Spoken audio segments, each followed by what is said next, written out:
Have you ever walked away from a conversation and thought, I should have said this, or why did I let them get to me? Maybe it was a rude cashier, a sarcastic neighbor, or even someone in your own family who pushed your buttons again. And instead of responding in a way that felt right, you just stood there, heart racing, later replaying the moment in your head like a broken record. If that sounds familiar, you're not alone. As we get older, you'd think people would treat us with more respect. After all, we've seen more, lived more, and often we've given more than we've received. But the truth is, some people never grow out of their bad behavior. They interrupt, they belittle, they roll their eyes, and worst of all, they expect us to react. But here's the secret they don't expect. When you don't react, when you stay calm, composed, and hit back not with anger, but with class, they don't know what to do. You take away their power. And that's what this video is all about. Today we're going to talk about how to deal with rude people in a way that protects your peace, preserves your dignity, and makes them rethink ever disrespecting you again. No yelling, no losing control, just simple, powerful comebacks that work. Especially for those of us who've lived long enough to know that silence can be stronger than shouting. Let's start with something that changed my life the moment I started using it. It's a line so simple, yet so powerful, that the first time you say it, you'll feel like you've just stepped into a different version of yourself. One that doesn't explain, doesn't apologize, and certainly doesn't beg for approval. You're entitled to your opinion, and I'm entitled to ignore it. Let that sink in for a moment. Because the next time someone tries to tear you down with a judgmental comment about your lifestyle, your appearance, your choices, or even your dreams, that one sentence can shut them down completely. And the best part? It's calm. It's measured. It's pure power without raising your voice. I remember sharing a new idea I was excited about with an old friend. Let's call him Brad. Brad had a habit of scoffing at anything that didn't fit his idea of what life should look like. When I told him about the project I'd been working on for weeks, he chuckled and said, "Really? At your age? That's a waste of time." The old me would have argued, explained, tried to win his approval. But I just looked at him and said, "You're entitled to your opinion, Brad, and I'm entitled to ignore it." Then I smiled, changed the subject, and moved on. He didn't say another word. You see, people like Brad don't talk down to you because they care. They do it because they want control. They want you to need their validation. But the moment you show them that you don't, the moment you make it clear that their opinion is irrelevant to your life, they lose the game. Now, let's say you're in a group setting. Maybe it's a family dinner or a community meeting, and there's someone, maybe it's your cousin Steve, who always tries to sound clever by putting others down. You're speaking, and he interrupts with a smug comment like, "Oh sure, because you're such an expert." Here's what you do. You don't raise your voice, you don't get flustered. You just smile and say, "Steve, if I had $1 for every smart thing you've said, I'd be broke." It's quick. It's sharp. And it flips the spotlight back on him without making you look bitter. In fact, it makes you look confident. You didn't need to insult him directly. You just made it clear that he's all talk, no substance.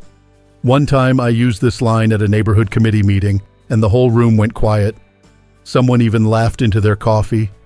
And Steve? He sat there shifting in his seat, speechless. He didn't interrupt me again. Not that day, not ever.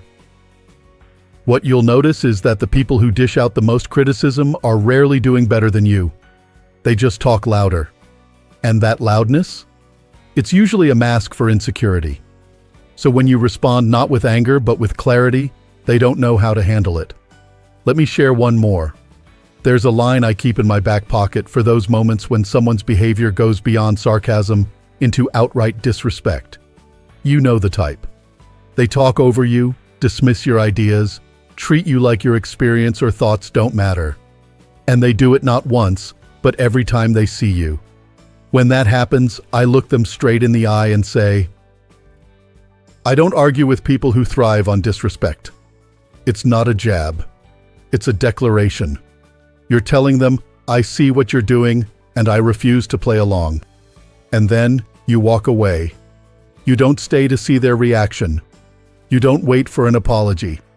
You just protect your peace and move forward.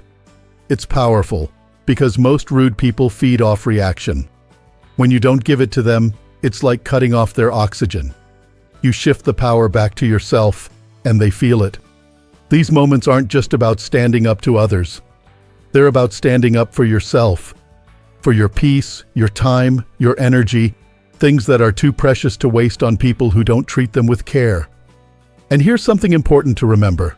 Just because someone is family, or a longtime friend, or someone you've worked with for years, doesn't mean they get a free pass to disrespect you.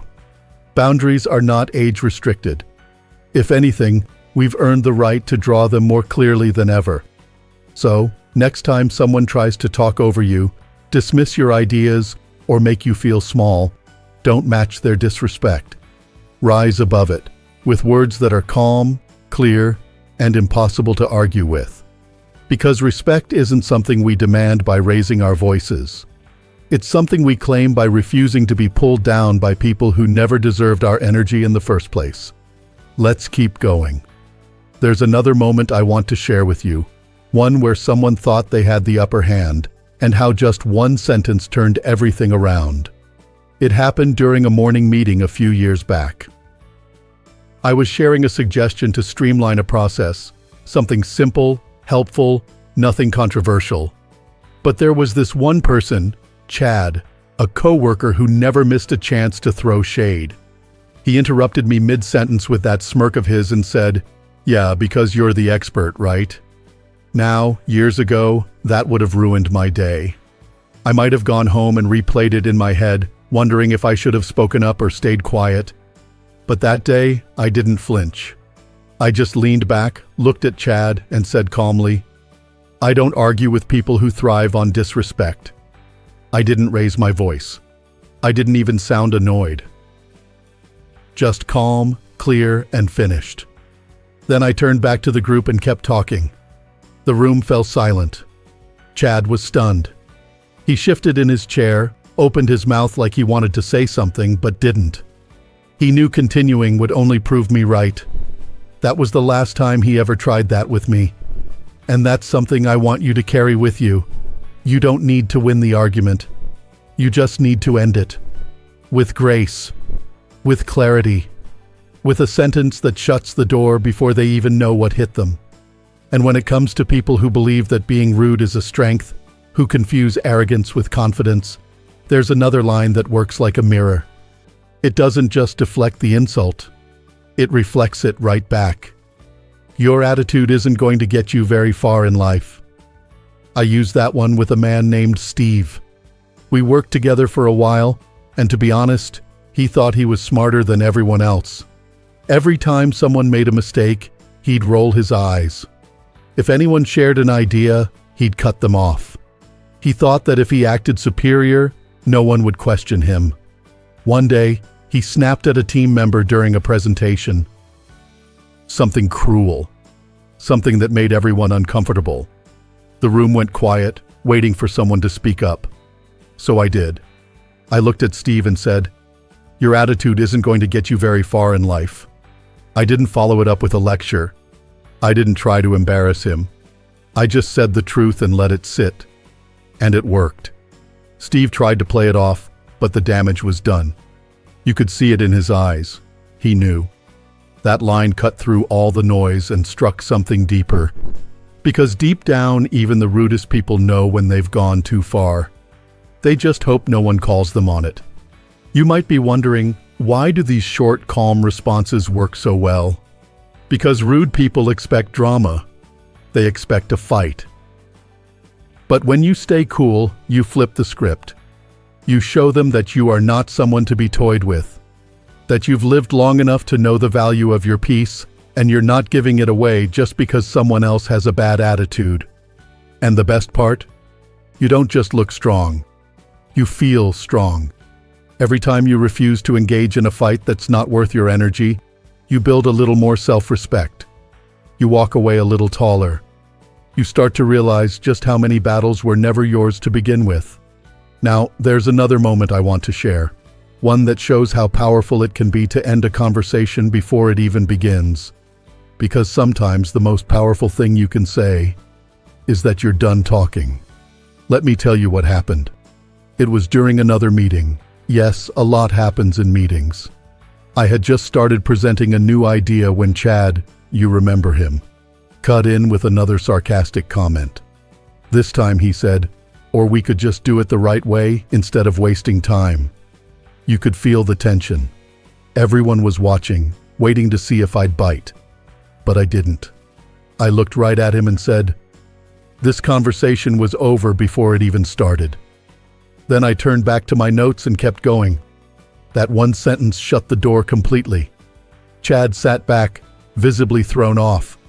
He didn't interrupt again. You see, that line is like a shield. It tells the person that they don't even qualify for your attention, that their behavior is so off base, you're not wasting one more breath on it. And that, my friend, is how you win. You don't win by shouting louder. You don't win by proving them wrong. You win by making it clear. Their words are irrelevant, and your peace is non-negotiable. We're not in high school anymore. We don't need to clap back or go tit for tat. What we need, what we've earned, is the right to walk through life with dignity. And sometimes that dignity is found not in what you say, but in what you don't say. In knowing that your silence, paired with the right words, speaks louder than any insult. I'll be honest, this isn't always easy.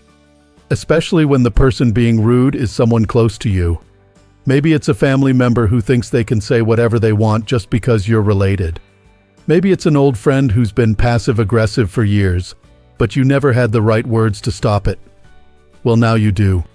Because it's not about shutting people down for the sake of it. It's about standing up for yourself with calm, controlled strength. And the more you do it, the more you realize. You don't need to tolerate disrespect just to keep the peace.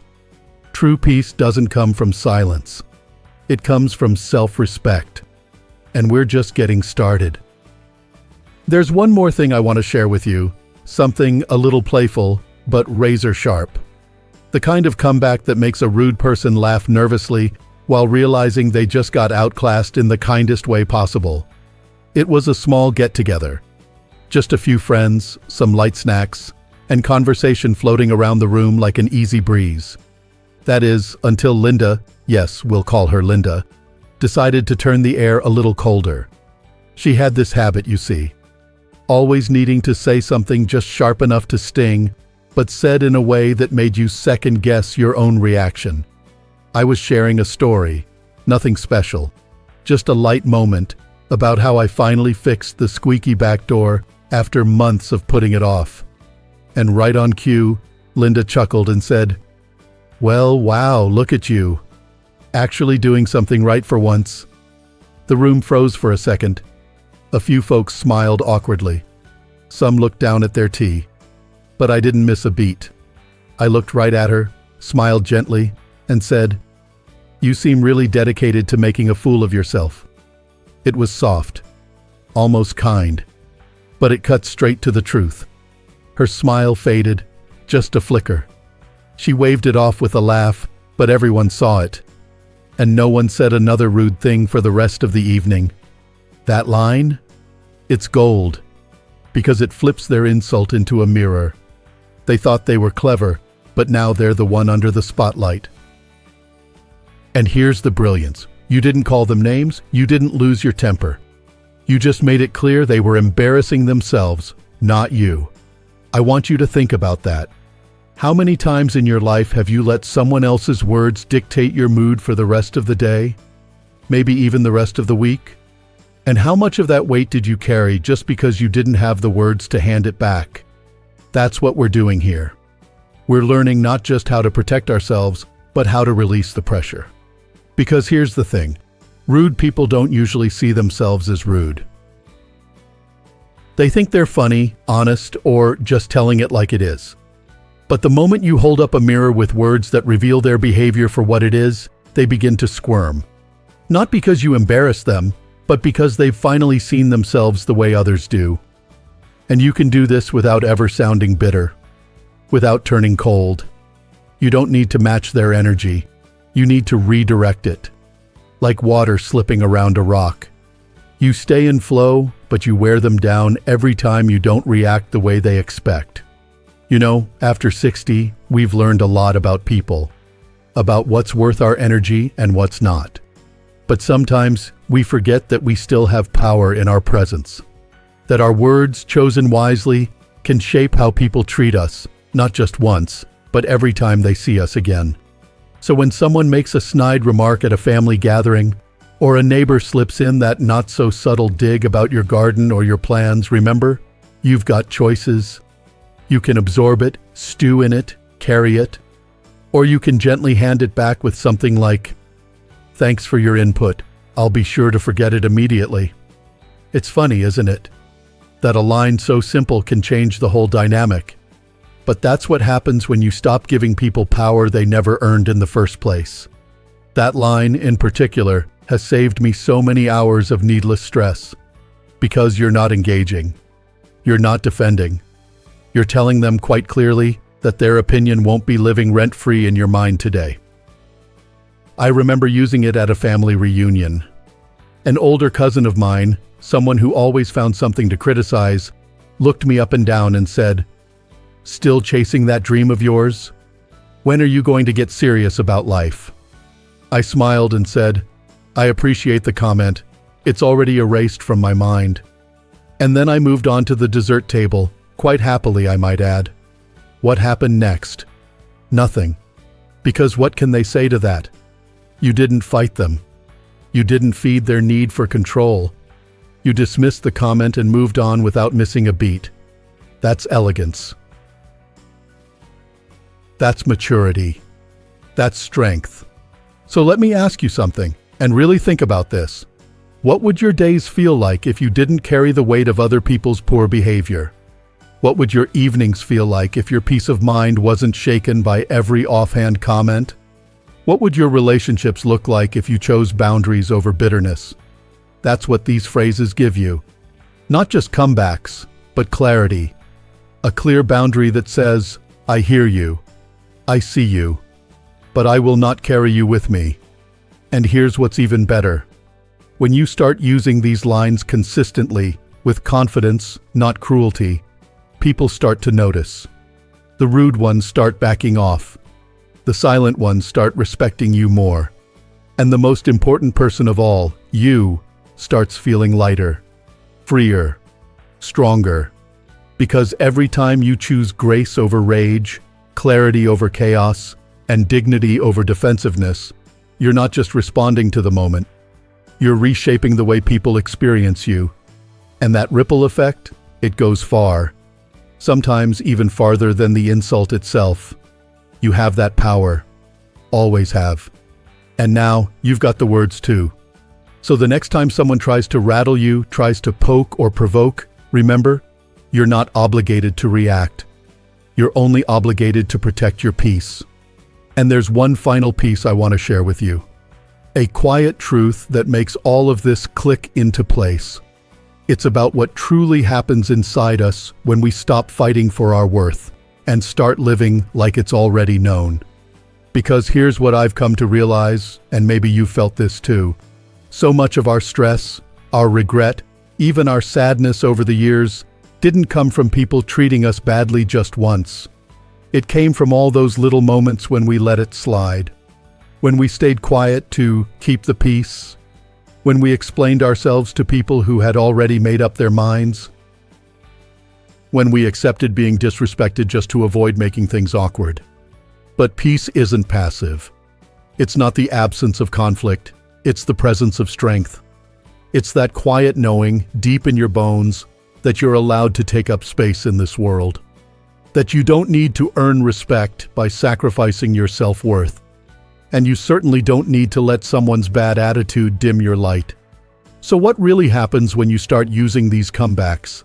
Not to hurt, but to heal your own boundaries? You stop carrying other people's emotions on your shoulders. You stop over-explaining, overthinking, and over-apologizing. You stop waiting for the perfect time to stand up for yourself because you realize the perfect time is always now. And something beautiful starts to unfold. People begin treating you differently, not because they've changed, but because you have. Because the energy you bring when you say, "This conversation was over before it even started," or "Thanks for your input, I'll forget it immediately," is the energy of someone who refuses to be baited, bruised, or bulldozed. I once had someone, let's call him Tony, try to push me into an argument at a senior center meeting. He didn't agree with an idea I had about a small event we were planning, and instead of giving constructive feedback, he got loud, dismissive, tried to make it personal. In the past, I might have tried to win him over, tried to explain, maybe even snapped back. But this time, I just looked at him and said, "Tony, you seem really dedicated to making a fool of yourself. Keep it up if you'd like." He froze. A few people chuckled under their breath. The tension broke, and I went right back to my point. And just like that, the power shifted. It's not about embarrassing someone. It's not even about winning the moment. It's about holding your center, letting the world know you're not here to be disrespected. Now, this might feel uncomfortable at first, especially if you were raised in an environment that told you to be the bigger person, to smile through discomfort, to avoid confrontation at all costs. But I'm here to tell you, there's nothing wrong with being kind and clear. Kindness without boundaries is people-pleasing. But kindness with strength? That's self-respect. And you deserve that. You deserve to walk into any room knowing that you don't have to prove yourself to anyone. That your life, your experience, your time, all have value, whether someone else sees it or not. And if someone decides to ignore that truth, if they try to belittle you, mock you, or challenge your dignity, let them. Let them expose who they are while you quietly show them who you've become. Because the older we get, the more precious our time becomes. The more we realize we're not here to entertain other people's insecurities. We're here to live fully, peacefully, and truthfully. And sometimes that means ending the conversation before it begins. Sometimes that means walking away without a single ounce of guilt. Sometimes it means smiling and saying, "You're entitled to your opinion, and I'm entitled to ignore it." So let me leave you with this. You don't need to yell to be heard. You don't need to argue to make your point. You don't need to prove your worth to anyone who can't already see it.